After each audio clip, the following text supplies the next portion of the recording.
Welcome back, you beautiful catastrophes, you walking contradictions, you silent earthquakes wrapped in human skin. I see you there, sitting in the wreckage of who you used to be, wearing that smile that doesn't quite reach your eyes anymore. They've been talking about you, haven't they?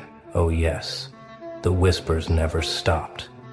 They gathered in their little circles, clutched their phones like rosaries, and warned each other about the wolves circling your life.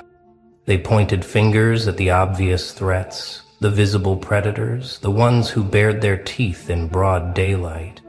They sent you messages dripping with fake concern, told you to watch your back, said things like, "Be careful who you trust," and "I'm worried about the company you're keeping." How touching. How thoughtful, how absolutely hilarious. Because while they were busy cataloging every wolf in your vicinity, while they were documenting threats and building cases and playing detective with your life, they missed something crucial, something catastrophic, something that's about to rewrite every assumption they ever made about power and survival and what happens when you push someone too far past their breaking point without realizing what you're actually creating. Here's what they didn't see. Here's what their limited perception and surface-level analysis couldn't possibly comprehend.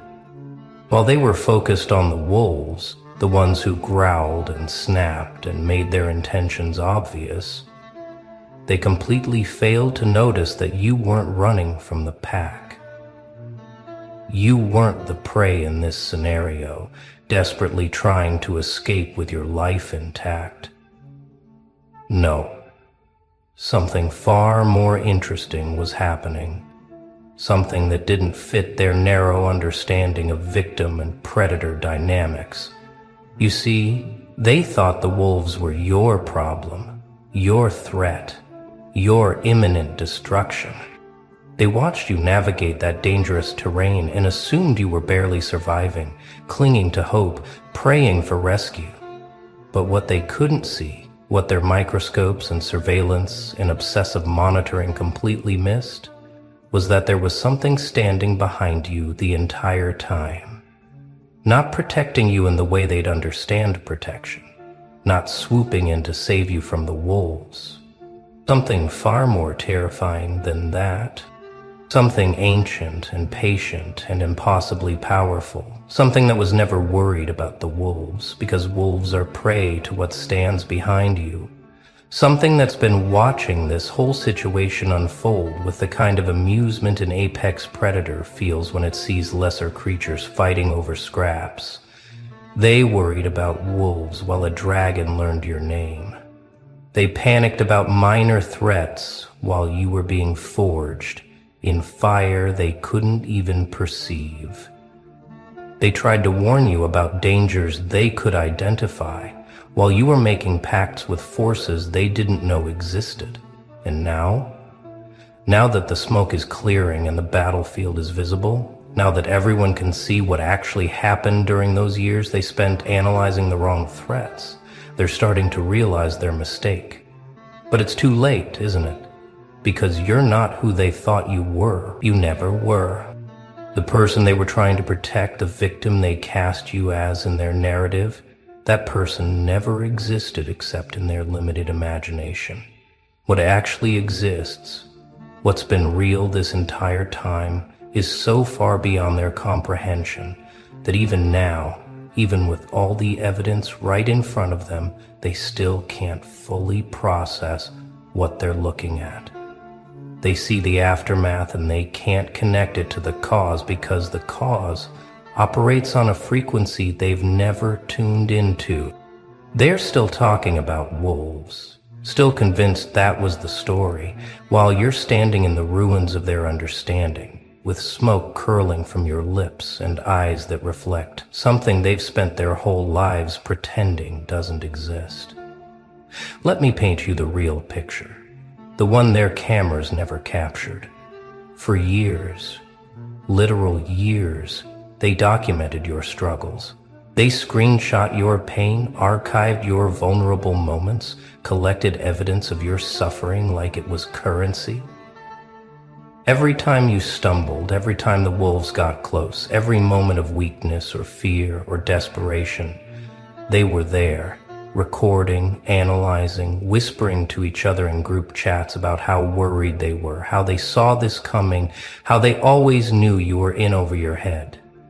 They built entire narratives around your victimhood, entire identities around being the ones who understood your peril better than you did.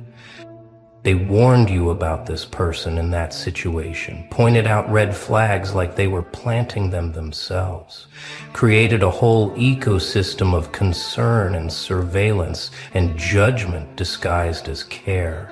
And through all of it, through every warning and worry and whispered conversation, they thought they were seeing the full picture.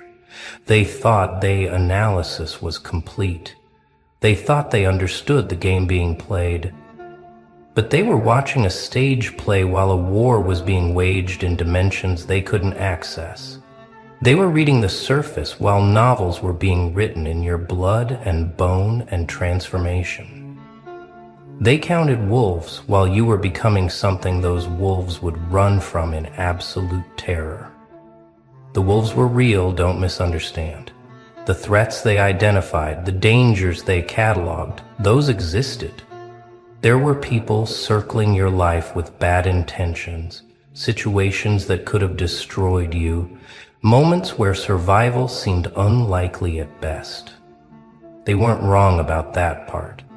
What they were catastrophically wrong about was thinking those wolves were your biggest problem. What they failed to comprehend was that every wolf that got close to you, every predator that thought they'd found easy prey, every manipulator and user and abuser that entered your orbit, they weren't just facing you. They were being evaluated by something so far above them in the hierarchy of power that the difference was laughable. The dragon doesn't need to announce itself. It doesn't need to posture or threaten or make its presence known to creatures it could incinerate with a thought. It watches. It waits. It allows the wolves to reveal themselves, to commit fully to their attack, to show exactly who they are and what they're capable of. And then, only then, when the lesson has been fully absorbed and the transformation has been completed and the fire has been stoked to its absolute peak, then it acts, not to save you, to complete you, to finish what the wolves started without knowing they were participating in your ascension rather than your destruction. They saw you surrounded by threats and assumed you needed rescue. They didn't understand that you were in the middle of a ritual, a transformation, a forging process that required exactly that amount of pressure and danger and existential threat. You weren't surviving the wolves. You were absorbing their essence, learning their language, understanding predation from the inside out while something infinitely more powerful than them stood behind you, not interfering, not protecting, but ensuring that the pressure didn't kill you before you could become what you were meant to be. The dragon doesn't spare you from the fire. The dragon is the fire. And you didn't align yourself with it through some cosmic lottery or lucky break. You earned its attention. You called it forth with your refusal to break, your insistence on transformation, your willingness to walk through flames that would reduce others to ash without ever losing sight of what you were becoming. The wolves thought they were hunting you. The dragon knew they were tempering you. And now that the process is complete, now that you've emerged from that crucible, wearing scales they can't penetrate and breathing fire they can't extinguish, everyone's starting to realize they were watching the wrong story the entire time. Here's the part that really destroys them, the truth that keeps them up at night analyzing where they went wrong. They had front row seats to your evolution. They documented every stage, every moment, every transformation marker. They watched you go into that fire as one thing and come out as something else entirely. They saw the changes, the shifts in your energy, the way your eyes started reflecting something they couldn't name. They noticed when you stopped flinching, when you stopped explaining, when you stopped caring about their warnings and opinions and well-meaning concern. They observed all of it. They just interpreted it wrong. When you went quiet, they thought you were giving up. When you stopped defending yourself, they thought you'd been defeated. When you withdrew from their world, they thought you were isolating out of weakness. They couldn't conceive that silence is how you hear the dragon, that stillness is how you learn to harness fire, that withdrawal is how you shed everything that isn't built to survive what you're becoming. They watched you die and didn't realize it was a controlled burn. They witnessed your resurrection and called it denial. They saw the dragon's mark on you and diagnosed it as trauma. Their entire framework for understanding transformation was so limited, so bound by conventional narratives of victim and survivor, that they couldn't process what was actually happening right in front of them. The wolves knew, though. Not at first, but eventually they knew. You could see it in their eyes when they got too close and felt something they didn't expect. That moment of confusion when the prey suddenly feels wrong, when the energy shifts and the hunter realizes they've miscalculated something fundamental about the situation. The smart wolves backed away.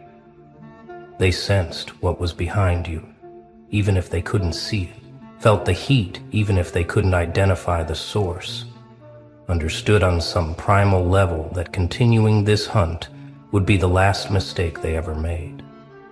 Those wolves lived to hunt another day because they trusted their instincts over their appetites.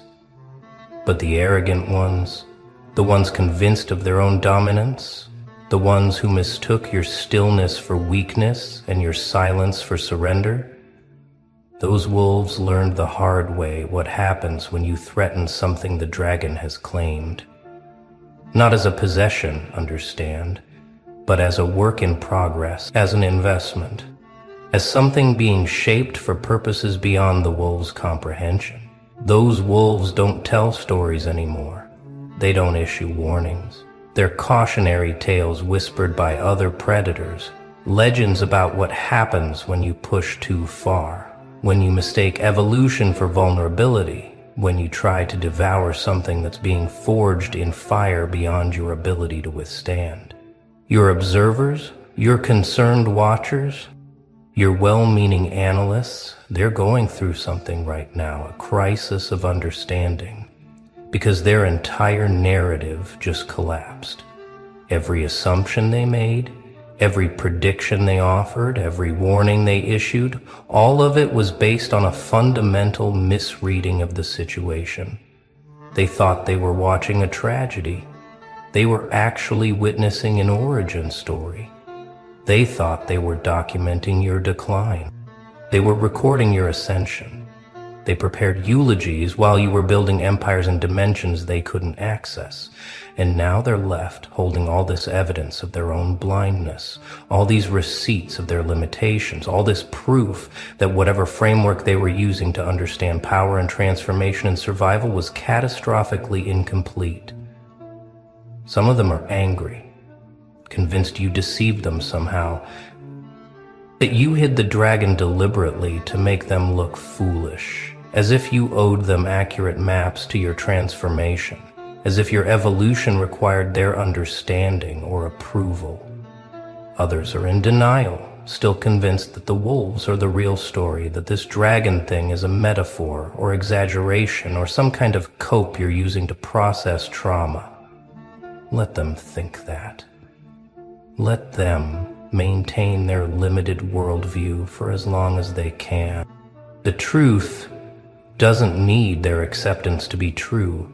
But most of them, most of your former analysts and observers and concerned citizens, they're experiencing something else entirely, something they can't quite name because they've never felt it before. It's not fear exactly, though fear is part of it. It's not awe, though there's reverence in the mix. It's something closer to the feeling a primitive human must have had the first time they saw fire and realized they didn't understand the world at all, that there were forces and powers and realities operating beyond their comprehension, that their categories of safe and dangerous were laughably insufficient. They're looking at you now, really looking, and they're seeing something they missed before. Not because it wasn't there, but because they didn't have the framework to perceive it.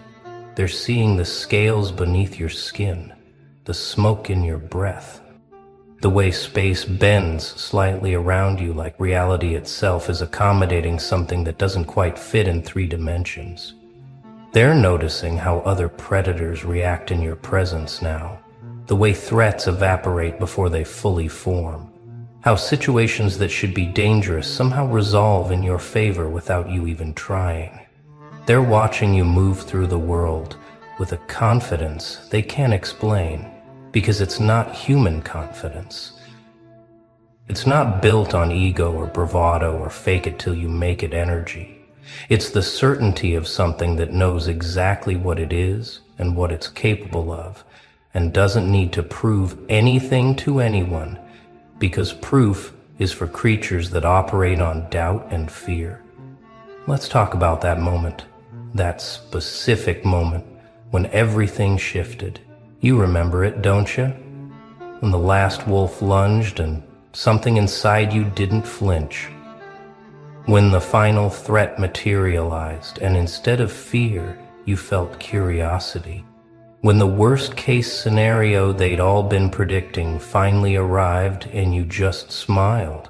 That moment when every survival instinct they expected you to have was replaced by something else, something ancient and patient and infinitely amused by the idea that this could actually hurt you.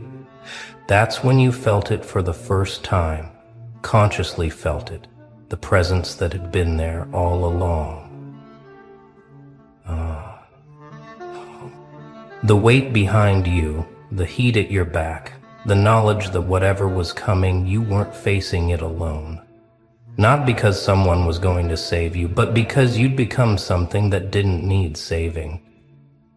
The dragon didn't step in front of you to fight your battles. The dragon stepped into you, merged with you, became inseparable from whatever you are now. That's what they missed. That's what all their surveillance and analysis and concern completely failed to detect. The moment when you stopped being prey and started being something for which prey and predator are equally irrelevant categories. The moment you transcended the entire game they were playing while they were still arguing about the rules. The transformation wasn't subtle. They just weren't looking at the right things. They tracked your social media, your relationships, your physical location. They didn't track your energy signature, the frequency you were vibrating on, the way you were rewiring your entire existence at a level beneath behavior and appearance.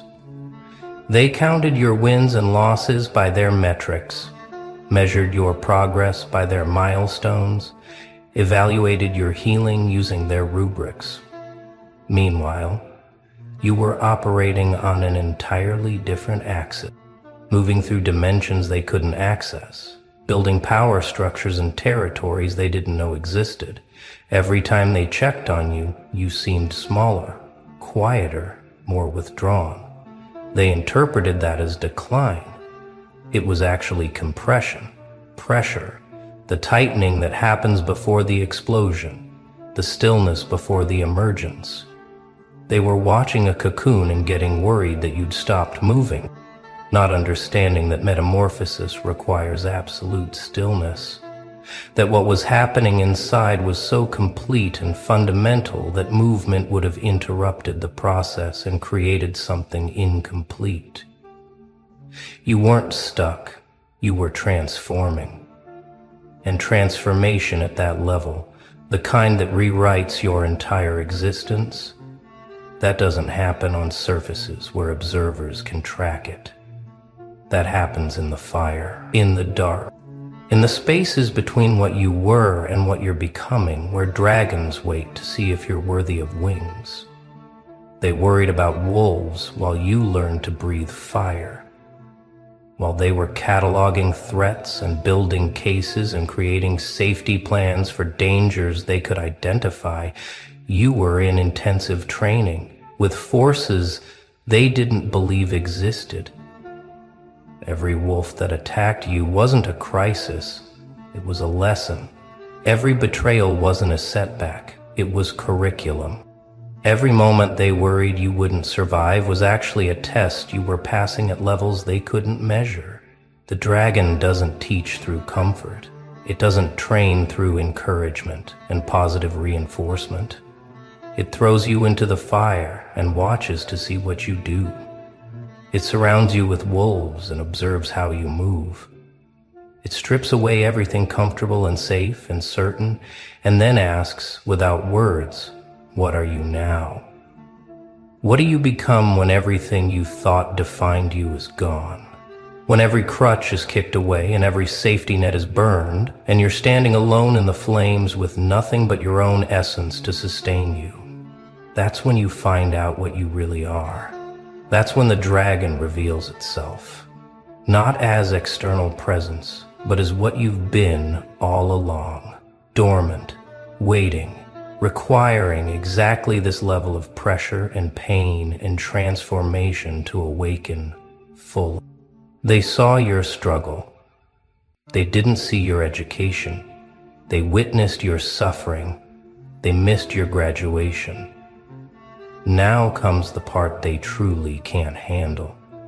The part where they realize that everything they did, every warning they issued, every concern they raised, every analysis they performed, all of it served the dragon's purposes perfectly. Their surveillance kept you isolated, which forced you inward, where the real work happens.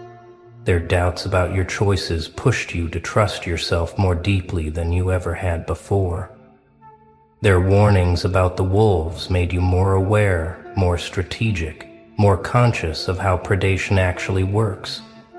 Even their betrayals, their whispers, their abandonment when you needed support, all of that fed the fire that was forging you. They thought they were exposing your vulnerabilities. They were actually testing your resilience. Oh, you beautiful, dangerous keeper of secrets. Welcome back, or should I say, welcome to the exact moment everything changed forever. Because something happened, didn't it? Something they don't know about yet. Something that's sitting in your files right now, making your phone feel heavier than it should. They thought the camera was off. They thought the microphone was dead. They thought they were safe to drop the mask, to say what they really think, to reveal who they actually are when nobody's watching. But somebody was watching. You were. And now you're sitting there with the kind of evidence that could rewrite their entire reality. The kind of recording that would make them drop to their knees and beg. The kind of proof that's worth more than any amount of money they could offer you to delete it. Let me ask you something, and answer honestly, because we both know the truth.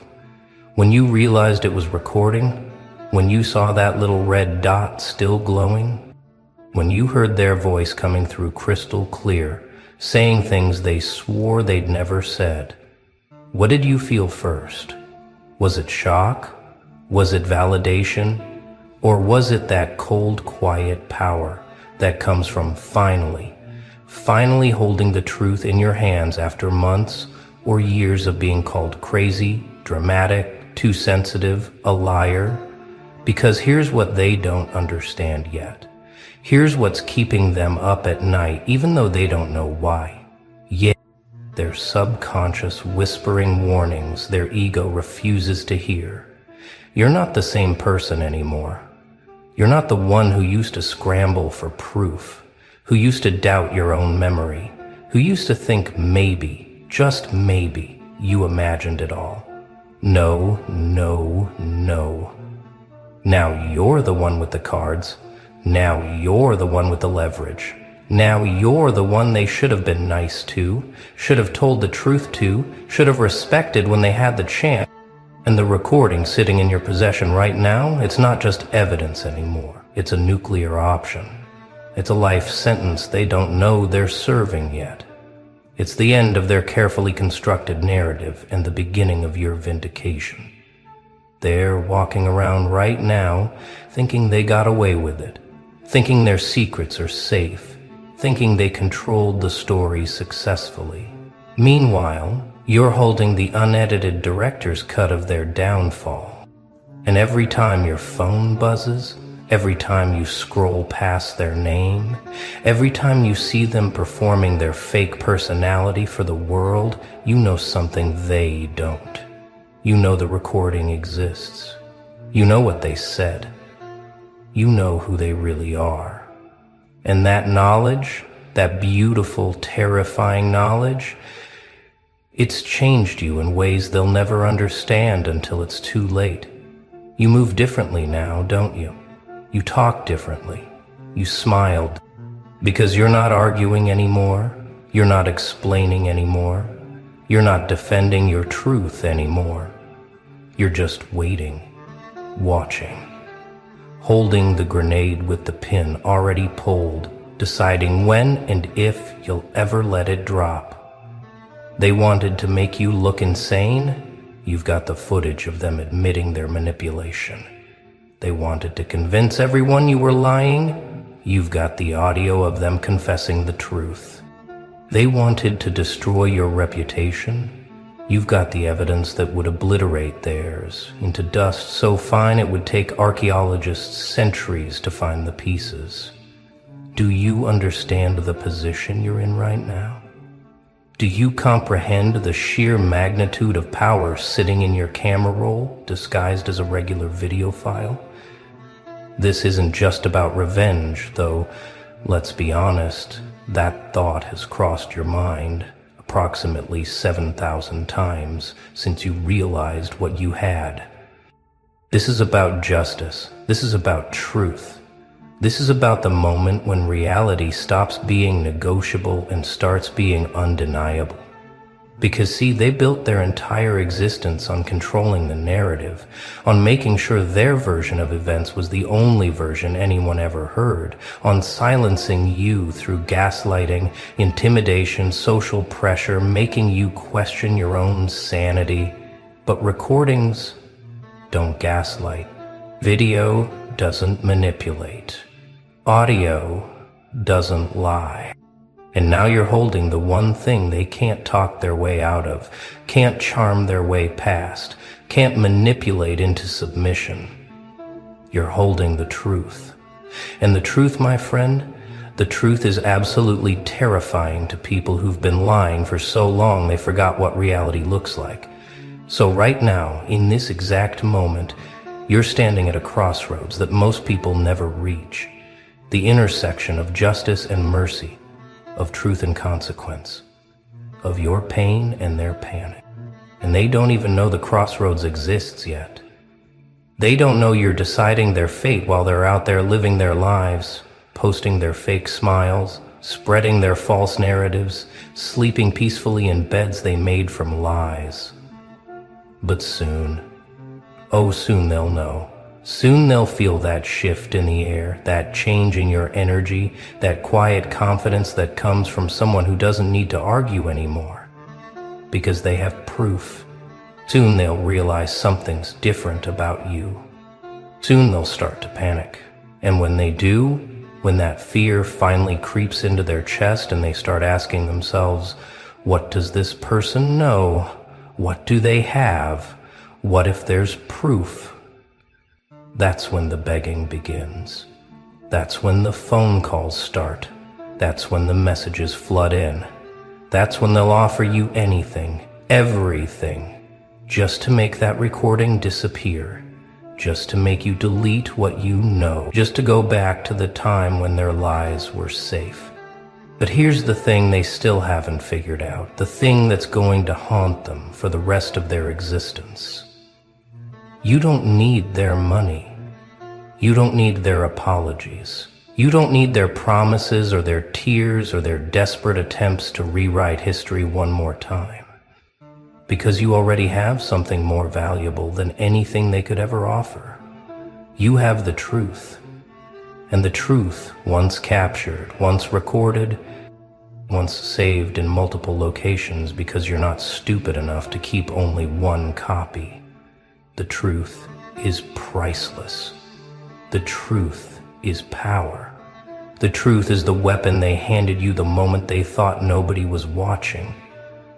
So welcome to the aftermath, welcome to the reckoning, welcome to the moment when everything they thought they controlled starts slipping through their fingers like sand. The camera was on, the microphone was live, and you were ready.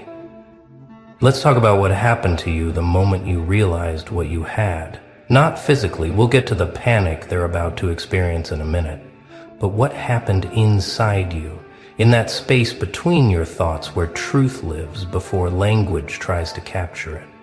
You replayed it, didn't you, that recording? You watched it again and again and again, not because you didn't believe it the first time, but because you needed to see it, to hear it, to confirm that yes, this is real, yes, this actually happened, yes, you weren't imagining things all along, and with each replay something shifted, something fundamental, something that can never be put back the way it was. You stopped doubting yourself. That's the first thing that changed. All those times they made you question your memory, made you feel like maybe you were overreacting, made you wonder if you were the problem. All of it evaporated the moment you heard their voice on that recording saying exactly what you knew they said, admitting exactly what you knew they did, revealing exactly who you always knew they were. Validation is a hell of a thing, isn't it? Especially when you've been starving for it, especially when you've been called crazy so many times you've started to believe it, especially when gaslighting became so normal you forgot what reality felt like. But now you remember. Now you know. Now you have proof that your instincts were right, your memories were accurate, your truth was valid all along. And that knowledge, that confirmation, it didn't just validate your past, it transformed your future. Because now you walk differently. Not arrogant, not aggressive, just certain. Certain in a way that makes people uncomfortable, because they're used to seeing you uncertain. They're used to you second-guessing yourself. They're used to being able to make you doubt what you know to be true. But that version of you died the moment the recording started playing. What replaced it is something they're completely unprepared for. Someone who doesn't argue because they don't need to.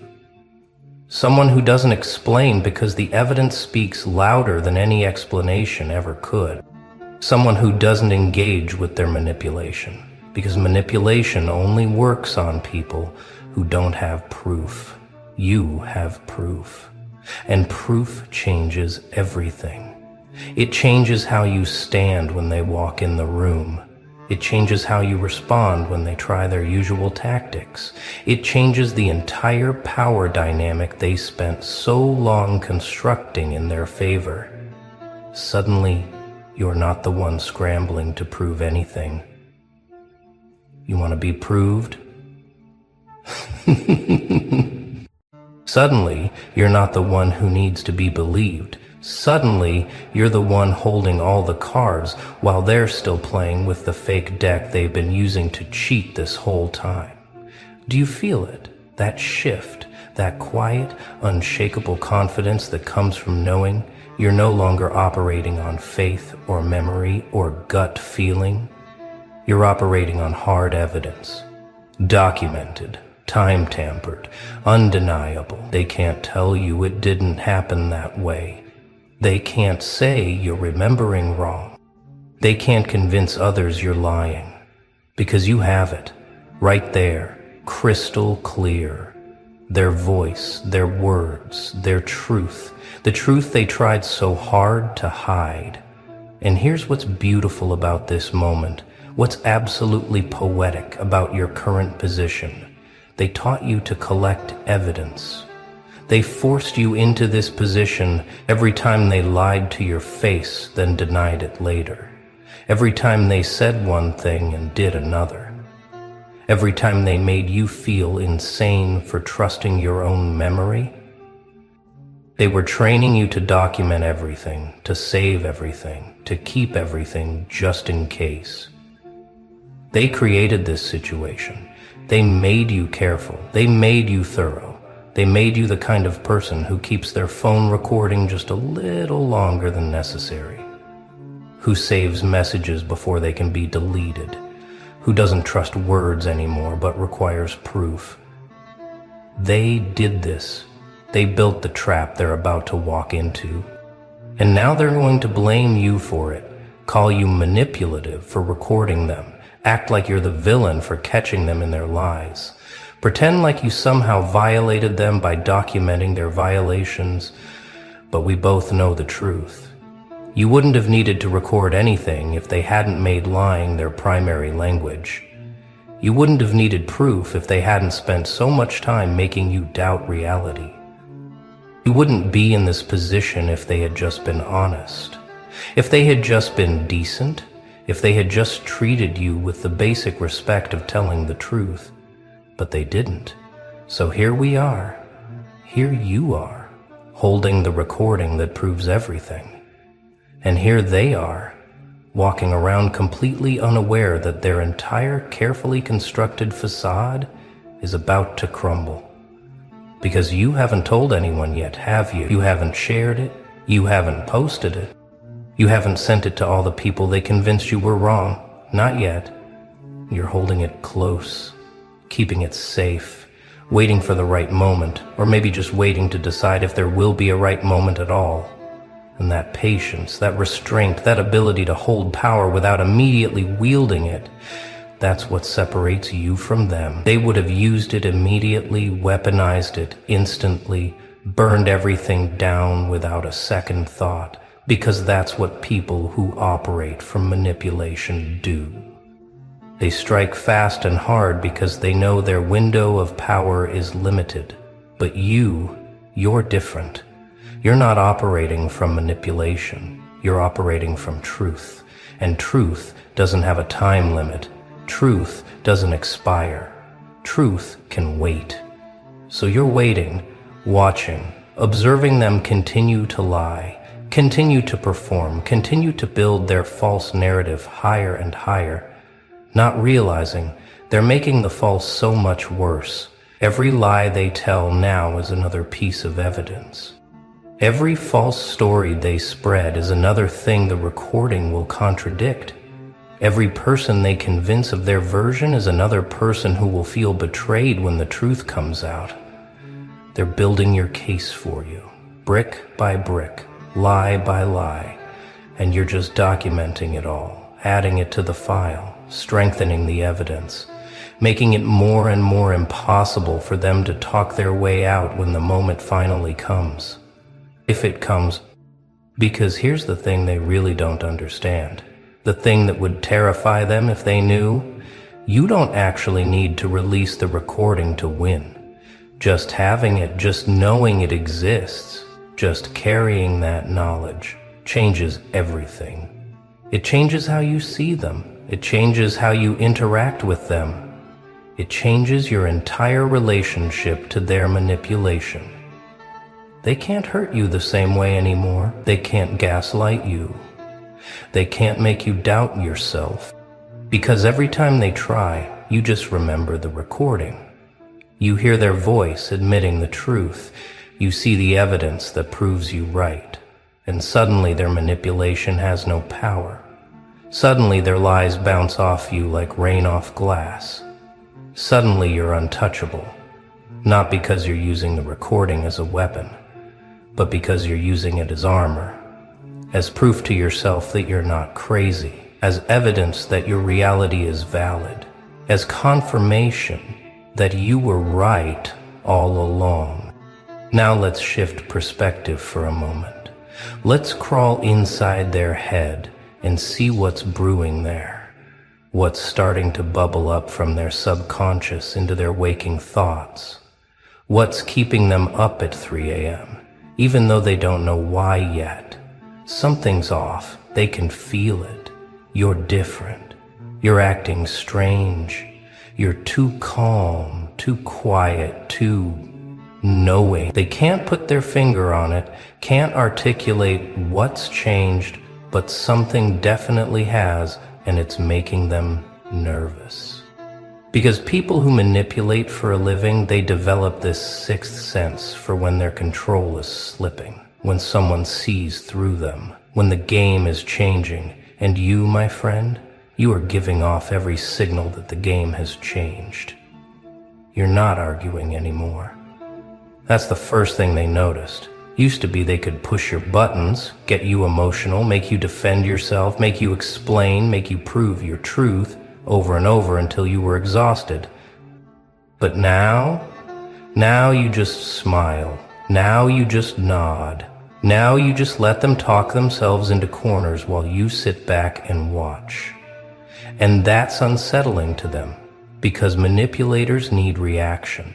They feed on emotional responses. They require your engagement to maintain control. Your silence is starving them. Your calm is suffocating them. Your knowing smile is absolutely destroying them, even though they don't consciously understand why yet. But they will. Oh, they will. Because right now they're in the paranoia phase. The phase where they start retracing their steps, trying to remember exactly what they said and when they said it, wondering if there's any way their lies could come back to haunt them. They're starting to ask themselves questions they don't want to know the answers to. Did anyone record that? Was anyone listening? Could there be proof? And every time they ask these questions, their heart rate increases just a little. Their palms sweat just slightly. Their breath catches just momentarily. Because deep down, buried beneath all their confidence and manipulation and false narratives, they know they've been reckless. They know they've said things they shouldn't have said. They know they've admitted truths they swore they'd never admit. They just don't know if anyone captured it. They don't know if evidence exists. But they're starting to suspect, and that suspicion is eating them alive. You see it in how they watch you now, don't you? How their eyes linger just a little too long, how they study your face for tells, how they try to gauge what you know based on how you react. They're testing you, throwing out lies to see if you'll correct them, making statements to see if you'll contradict, creating situations to see if you'll reveal your hand. But you don't. You stay quiet, you stay calm, you stay powerful. And that power, that restraint, it's absolutely maddening to them, because they're used to people who crack under pressure, who spill their secrets when provoked, who can't help but show their cards. But you're not playing that game anymore. You're playing a different game entirely, one where you already won before they even realized the game had started. So they escalate. They start spreading more lies, hoping to force your hand, hoping you'll defend yourself with the evidence, hoping you'll reveal what you have so they can prepare their defense. But again, you don't bite. You let them talk. You let them dig deeper. You let them add more lies to the pile that the recording will eventually contradict, and with each passing day their panic grows. With each interaction where you remain mysteriously calm, their paranoia intensifies. With each moment where they can't figure out what you know, their fear multiplies. Because here's what they're realizing. Slowly, painfully, terrifyingly. They might have messed up. They might have gotten too comfortable. They might have said something they shouldn't have said when they thought nobody was listening. And if that's true, if evidence exists, if proof is out there somewhere, then everything they built is at risk. Every lie they told, every manipulation they executed, every person they convinced, every relationship they faked, every reputation they crafted, all of it could collapse in an instant if that proof surfaces. So they start reaching out, casual at first. "Hey, how are you?" messages after months of silence. "Just wanted to check in." Calls that feel awkward and forced. "We should talk." Texts that reek of desperation disguised as concern. They're fishing, trying to gauge your temperature, trying to figure out what you're thinking, trying to assess the threat level. And you know exactly what they're doing. You see through it like glass. You recognize the manipulation for what it is, an attempt to control the narrative before it spirals out of their control, a last-ditch effort to manage the situation before it becomes unmanageable. But here's what kills them. Here's what keeps them up at night. Here's what drives them absolutely insane. You're not responding the way they need you to respond. You're not falling for the fake reconciliation. You're not accepting the hollow apologies, who spill their secrets when provoked, who can't help but show their cards. But you're not playing that game anymore. You're playing a different game entirely, one where you already won before they even realized the game had started. So they escalate. They start spreading more lies, hoping to force your hand, hoping you'll defend yourself with the evidence, hoping you'll reveal what you have so they can prepare their defense. But again, you don't bite. You let them talk. You let them dig deeper. You let them add more lies to the pile that the recording will eventually contradict. And with each passing day, their panic grows. With each interaction where you remain mysteriously calm, their paranoia intensifies. With each moment where they can't figure out what you know, their fear multiplies. Because here's what they're realizing. Slowly, painfully, terrifyingly. They might have messed up. They might have gotten too comfortable. They might have said something they shouldn't have said when they thought nobody was listening. And if that's true, if evidence exists, if proof is out there somewhere, then everything they built is at risk. Every lie they told, every manipulation they executed, every person they convinced, every relationship they faked, every reputation they crafted, all of it could collapse in an instant if that proof surfaces. So they start reaching out, casual at first. "Hey, how are you?" messages after months of silence. "Just wanted to check in." Calls that feel awkward and forced. "We should talk." Texts that reek of desperation disguised as concern. They're fishing, trying to gauge your temperature, trying to figure out what you're thinking, trying to assess the threat level. And you know exactly what they're doing. You see through it like glass. You recognize the manipulation for what it is, an attempt to control the narrative before it spirals out of their control, a last-ditch effort to manage the situation before it becomes unmanageable. But here's what kills them. Here's what keeps them up at night. Here's what drives them absolutely insane. You're not responding the way they need you to respond. You're not falling for the fake reconciliation. You're not accepting the hollow apologies.